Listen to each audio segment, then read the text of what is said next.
It's not possible to agree with somebody, even though we think it is, even though we imagine that we're agreeing with people all the time, either that or disagreeing, one or the other.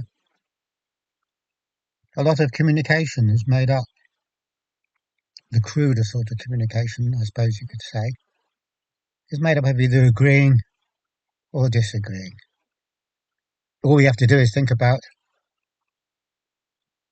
stuff that gets posted on social media and our responses. So we might agree, and we either tick or we say something to go along with it to emphasize it, or we don't agree. Agree, disagree. But it is not possible for one person to agree with another person. Technically, it's an utter, absolute impossibility. So, in physics, we have all sorts of possibilities, and they're expressed in terms of equations and formulae. All of these equations and formulae express limitations, impossibilities. E equals mc squared. It tells you what it is, the equivalence, and at the same time, it lets you know what it isn't. Heisenberg's uncertainty relation, it tells you if you know all about the vector, velocity, the momentum, you can know nothing at all about the location and vice versa. So, impossibilities are crucial. And here's the psychological equivalent. It's not possible to agree with another person. The reason being, if we do, suppose I agree with you, I find out what your opinion is, I make a point of agreeing with it. Hey buddy, that's right, you're right. In that case, that particular interaction can happen. I can say that I agree with you, you can say that you agree with me, but at no point does a person agree with another person. What's happening there is at the moment I agree, I've ceased to be a person.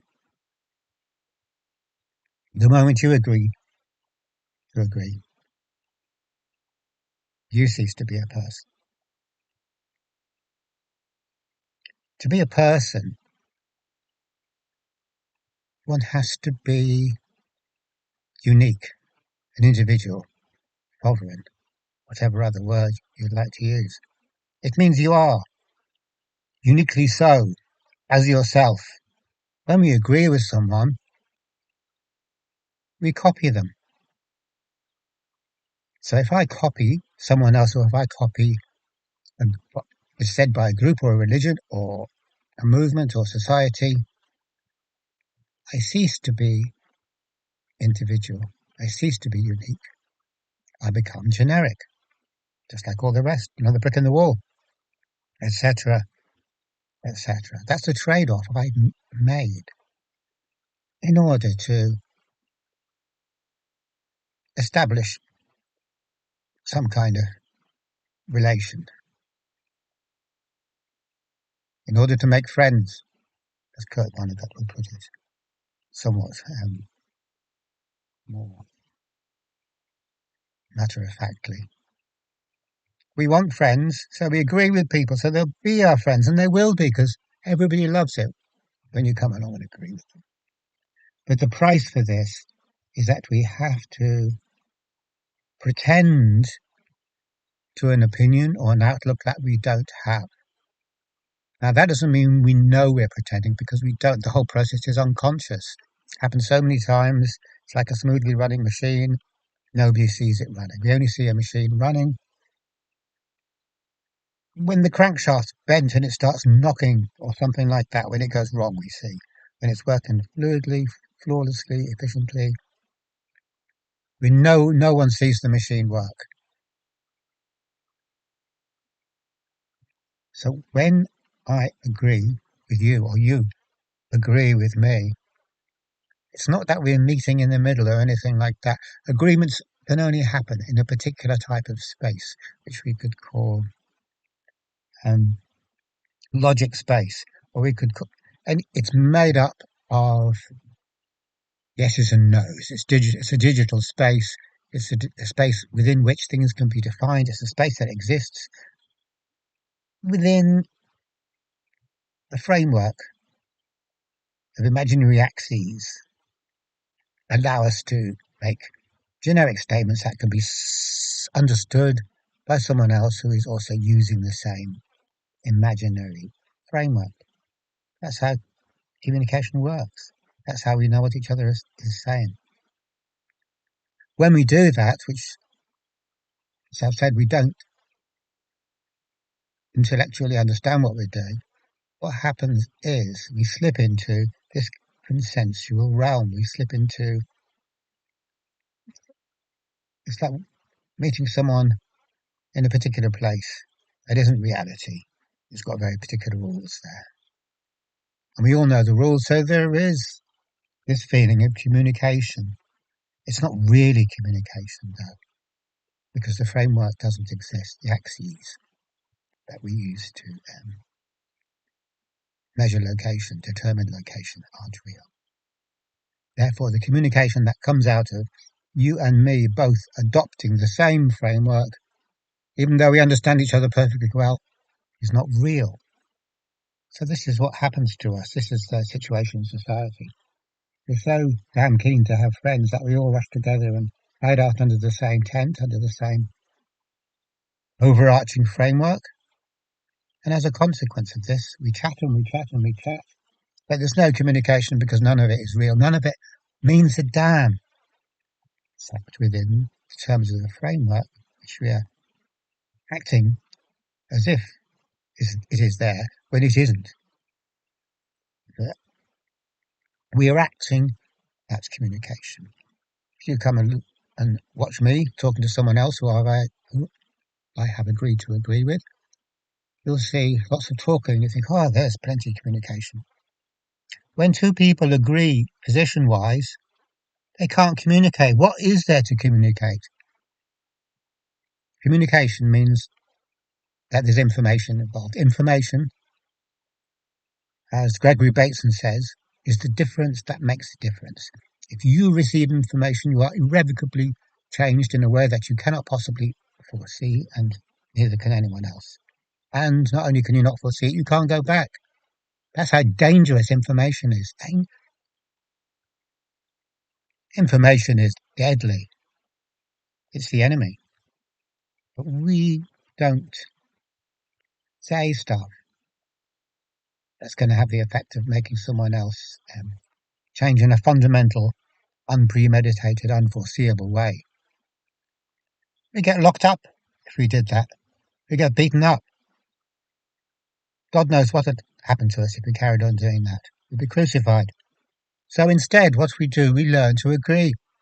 My position is the same as your position, and we'll have a good old natter. But there's no information in that because nothing that goes on between us would ever result in any change.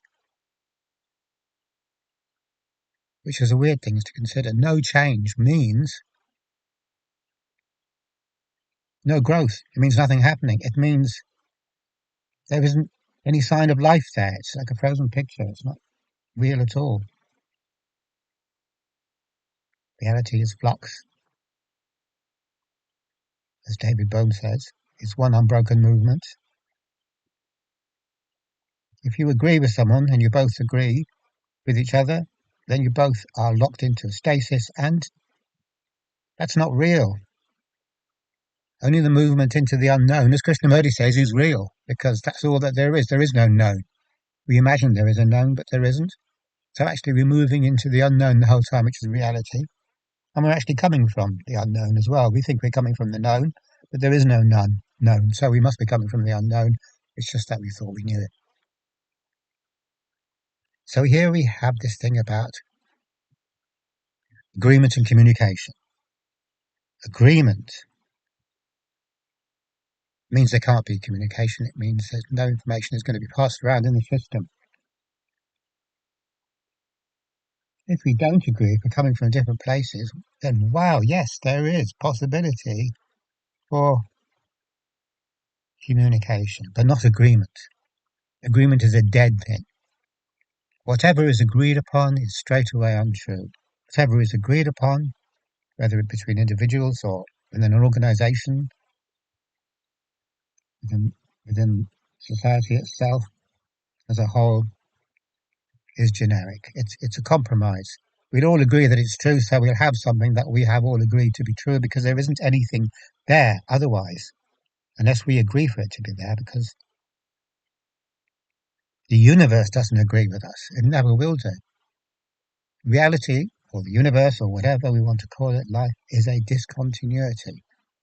That means there is a gap, or an abyss, more than a gap, between our descriptions or our thinking about the universe and the universe itself. There's a gap, and it's a bottomless, fathomless abyss, and there's no way to get across it because there is no relationship between our thoughts and our descriptions of reality. None whatsoever, not even a tiny bit. So we can't progress into reality or into the unknown via our thinking, via our descriptions, via our theories. We have to let go. It's a negative act rather than positively asserting, positively analysing, positively extrapolating and all of that kind of business. We don't do negative though. We don't like it because negative means letting go of all the levels of convenient fiction to see what lies underneath, and that is highly uncomfortable, and it's not something we can chat about because we don't have a concept for it, we never do it.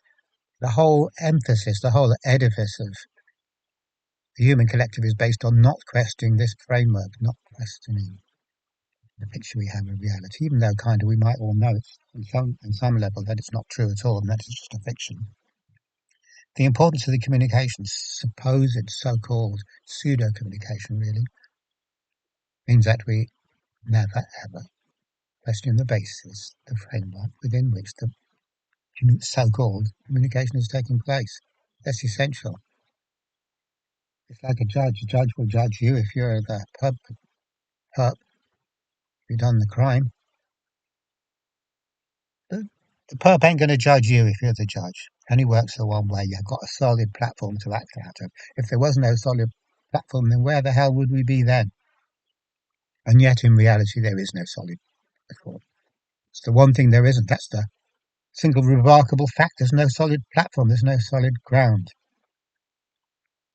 Which is like Shogun Trungpa's joke, who says, well, the bad news is you're falling and you're falling and you're falling, and you haven't got a parachute. And then he says, but the good news is there's no ground. You're never going to collide into anything. There's no ground. So that's what happens when we don't have a platform. We're kind of suspended in midair in an abyss and we think we're falling. But there's nothing to fall to. There's no attractor state. There's no gravitational center. And all our metaphors and all our methods of orientating ourselves fail us completely. So we don't go there. We don't go into the abyss of unknowing to see what happens. Instead, we communicate about stuff which isn't real, but which we don't know isn't real. And we do that instead. We're mad for agreeing, and I suppose the thing is that what we agree with the most, apart from the collective way of seeing the world, is our own minds.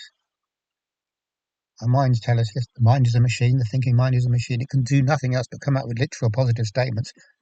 This is this, that is that. No nuance whatsoever. The mind is a machine. You can spot a machine once you get wise to what a machine doesn't have, which is nuance of any sort, or anything that isn't based on obeying, transcribing rules. So, if we agree with the world, if we agree with our mind in its explanation or model of the world, we're agreeing with the machine. And if we're agreeing with the machine, then we're becoming a machine.